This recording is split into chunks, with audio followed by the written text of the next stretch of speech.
오래 기다리셨습니다. 사실 우리 김문수 후보와 저는 상당히 오랜 동안 서로 이렇게 사귀고 교우를 해온 사이입니다. 경기도 지사를 하실 때에도 제가 여러 번 가서 한미 FTA 저희 타결한 내용을 우리 경기도 지사님을 포함해서 많은 경기도 직원들한테 제가 설명도 하고 거기에서 굉장히 우리 경기도 지사님은 당시에 어떻게 보면 과거에 노동운동을 하고 이제 이런 그 정부에 뭐 이렇게 계신 적은 없었기 때문에 그런 하여튼 세계 전체 국제 경제 이런 것에 대해서 막 큰 그런 그런 준비를 가지고 계시지는 않았을 것 같은데 제가 지금도 기억나는 게 아니 한미 FTA 이렇게 해가지고 이거 우리나라에 무슨 득이 있겠냐 뭐 이런 지적도 하시고 그런 기억이 납니다. 그래서 제가 좀 지켜보시죠 그랬더니 다행히 이제 그 다음에 한 10년쯤 지나서 트럼프 대통령 1기 때 트럼프 대통령이 우리나라 한미 FTA를 보면서 아니 누가 이걸 협상을 해가지고 이렇게 미국이 맨날 손해만 보게 만들어놨냐 이래가지고 이거 당장 없애버려라 이래가지고 이제 또 막 미국하고 협상을 해가지고 타결도 다시 협상도 하고 한 기억이 납니다. 그만큼 우리 김문수 후보는 국가의 이익 또 국가가 어떻게 나가야 되는가 하는 것에 대해서 항상 깊은 사고를 해오신 분이고 또 거기에 따라서 본인의 행동, 본인의 철학 이런 것도 합리적인 쪽으로 이렇게 항상 바꾸셨던 분으로 저는 그렇게 기억을 하고 있습니다.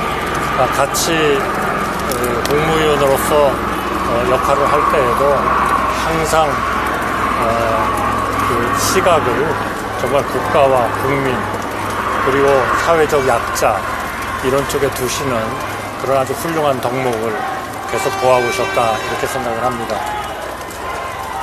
저는 지금 소위 무소속으로 선관위에 그 예비 등록을 한 후보입니다. 예비 후보입니다.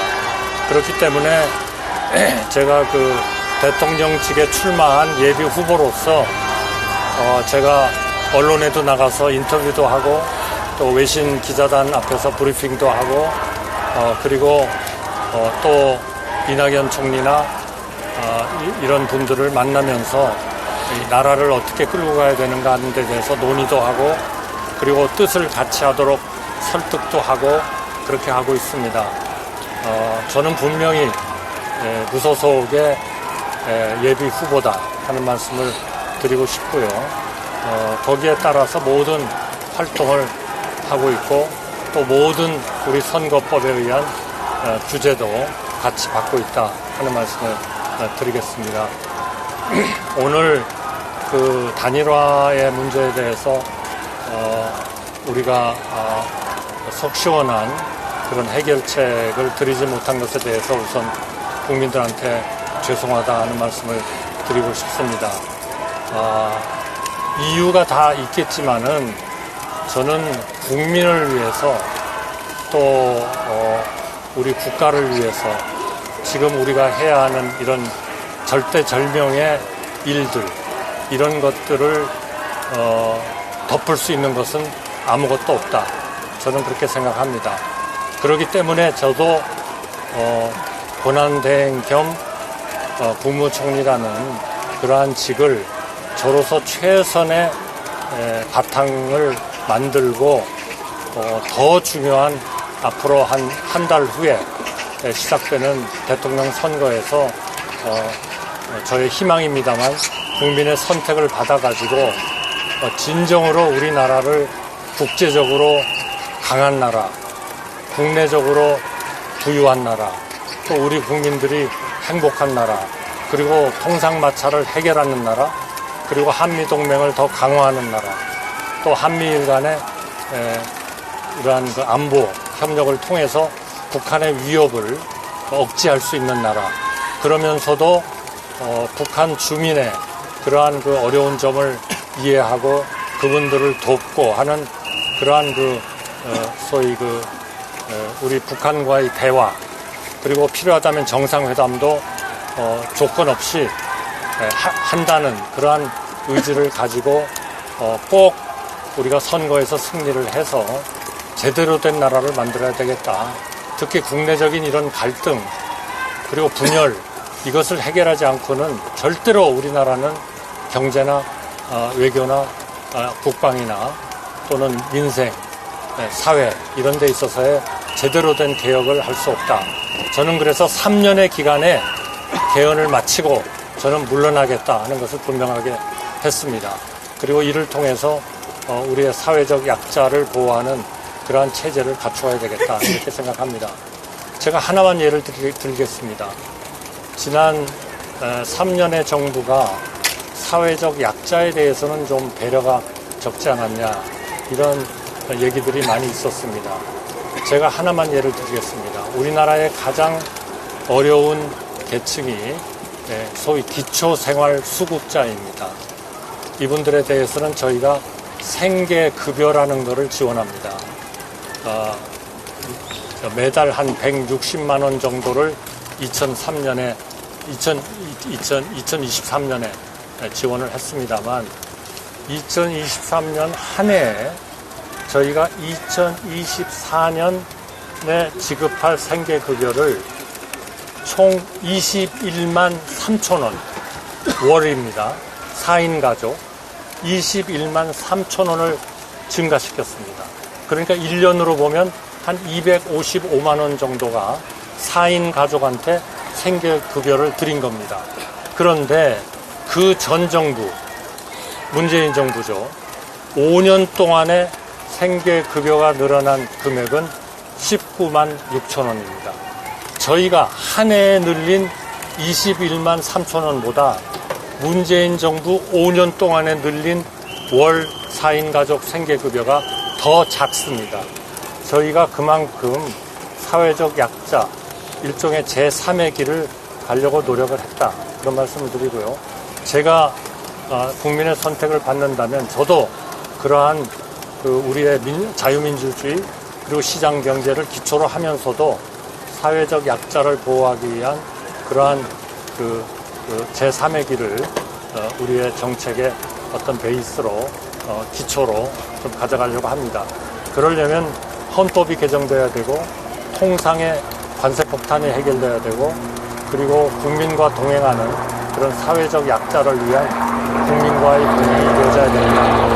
이런 엄청나게 중요한 것, 이러한 우리의 과제와 비해서 만약에 지금 민주당의 이 정권이 넘어가면 어떻게 될 것 같으냐, 저는 정말 생각하기도 싫습니다.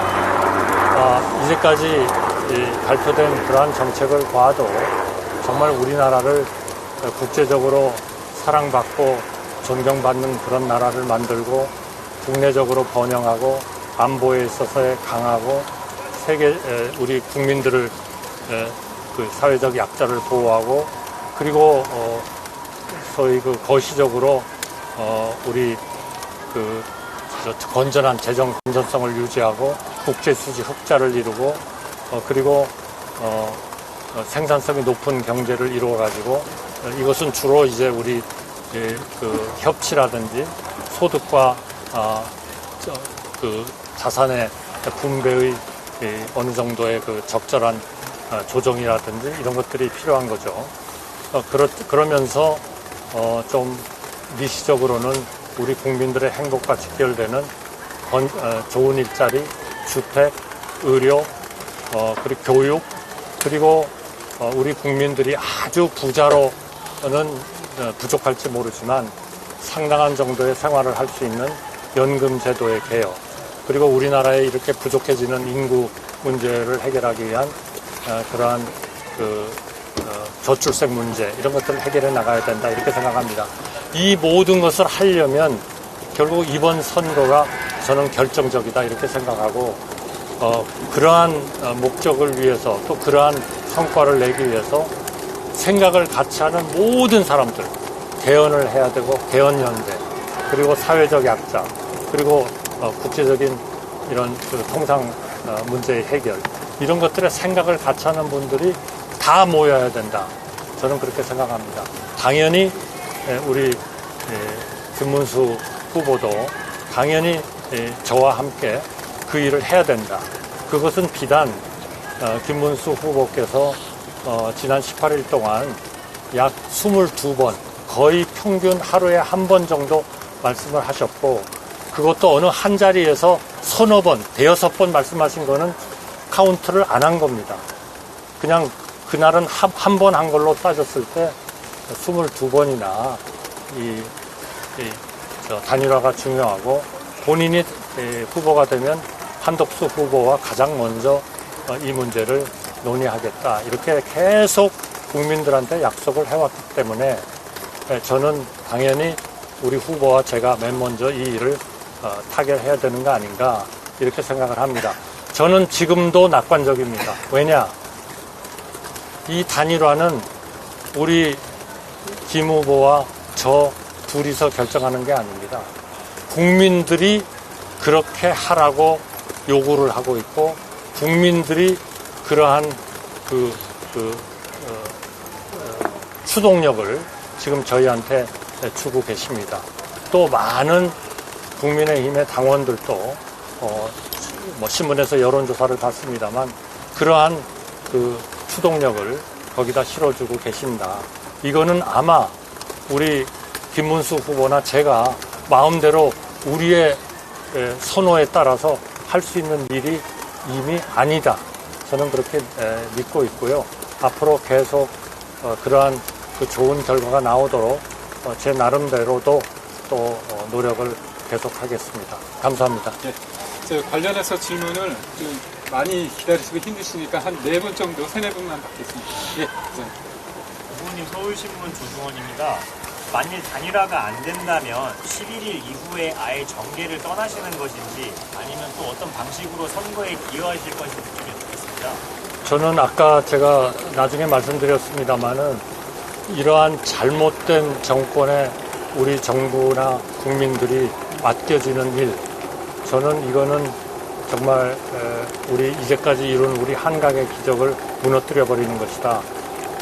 지금 국회의 그 권력을 가지고도 이렇게 31명에 대해서 탄핵 소추를 하고, 또 경제적으로 보거나 우리 국민들을 위해서도 도움이 안 되는 그런 법안을 계속 만들어 가지고 정부에 던져서 결국 제2요구를 하게 하는 이런 국회의 그 막강한 그러한 권력에 행정력까지 들어간다면 그거는 브레이크 없는 열차가 돼버린다고 생각합니다. 이제는 어느 누구도 제2요구권, 소위 말하는 거부권을 행사할 수도 없는 상황이 되고, 아마 본인들의 죄를 면제시켜주는 법을 만들어서 정부에다가 내던질 겁니다. 다 공포가 될 겁니다. 이런 어느 누구도 법 위에 설 수 없다는 그러한 우리의 전통적인 법치주의가 깨지는 겁니다. 지금 저는 걱정하는 거는 우리가 걱정하는 그 정당, 걱정하는 그 지도자는 선택적 법치를 하고 있다. 이렇게 생각합니다. 본인한테 유리하고 본인의 조직에 유리하면 잘하는 거고, 그 재판관이 잘하는 거고, 그 법원이 잘하는 거고, 본인들한테 불리한 거를 한 재판관과 법원은 전부 다 말하자면 엉터리 법관이고 엉터리 법원이고 손을 봐야 하는 그러한 조직이고, 이런 정말 이제까지 우리 김문수 후보가 말씀하셨듯이 이제까지 어느 정권도 그러지 않았던, 제가 모셨던 김대중 대통령, 제가 모셨던 노무현 대통령 절대로 그러지 않았습니다. 다 시장을 중시하고 자유민주주의를 지키려고 노력하셨고, 그리고 지금과 같은 그런 정말 말도 안 되는 법을 만들어가지고 정부한테 막 들이미는, 그것이 전부 다 표에 도움이 된다고 착각을 하고 있기 때문에 그렇습니다. 절대로 우리 국민은, 현명한 우리 국민은 그런 생각을 하고 계시지 않고 그런 선택을 하시지 않으리라고 생각합니다.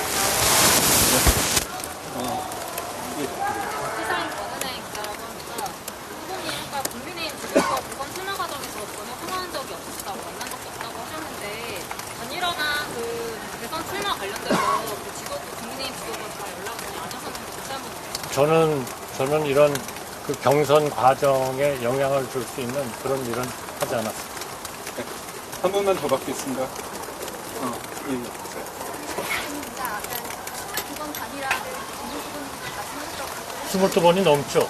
실제로 말씀하신 거는 아마 수십 번 더 얹어야 될 겁니다. 근데 만약에 김문수 후보님이 그 후보님과의 단일화를 적극적으로 말씀 안 하셨다면 출마 안 하셨다면 저는 출마를 했을 겁니다. 왜냐하면 앞으로 6월 3일이 워낙 우리나라의 운명을 결정하는 그런 선거이기 때문에 저는 당연히 거기에 출마를 했을 거고요. 그러나 단일화가 전제되지 않는 이번 선거는 저는 굉장히 어려운 선거가 될 거다. 그럼 결국 우리 국가와 국민과 우리가 이제까지 쌓아왔던 소위 한강의 기적이 전부 다 정말 엄청난 위협에 처하게 된다. 그래서 저는 이거는 반드시 되어야 되고 저는 되리라고 믿습니다. 우리 국민과 이런 당원들이 그거를 어떻게든 되도록 힘을 모아주시지 않겠나 그렇게 생각을 하고요. 아까 제가 11일까지 단일화가 안 되면 어떻게 하겠냐 하는 말씀을 드렸습니다만 저는 제가 국민에 대한 기본적인 예의는 단일화가 이루어지지 않은 상태에서 제가 후보 등록을 하는 것은 그거는 맞지 않다. 제가 국민들에 대한 최소한의 예의는 등록을 하지 않는 것이다. 이렇게 믿고 있다는 말씀을 드립니다. 그럼 마지막으로 하나 하겠습니다. 예, 아닙니다. 죄송합니다. 질문하십시오. 아니, 제가 지목을 하는 겁니다. 한국일보 나광현입니다. 질문드리고 싶은 게 사실 지금 단일화에서 중요한 게 두 분이서 시너지 효과가 나야 되는 거잖아요. 근데 당 지도부에서 지금 약간 강제 단일화라고 볼 정도로 자체적으로 진행을 하고 있는데 사실 이렇게 되면 단일화가 돼서 효과가 크지 않을 수도 있다고 볼 것 같은데 승리님은 이런 식으로 당 지도부가 단일화 진행하는 거 어떻게 보시는지 궁금합니다. 이거는 정말 정치의 최고 전문가들이 판단해야 할 일이다. 저는 그렇게 생각합니다. 저는 그 문제는 판단을 하지 않겠습니다.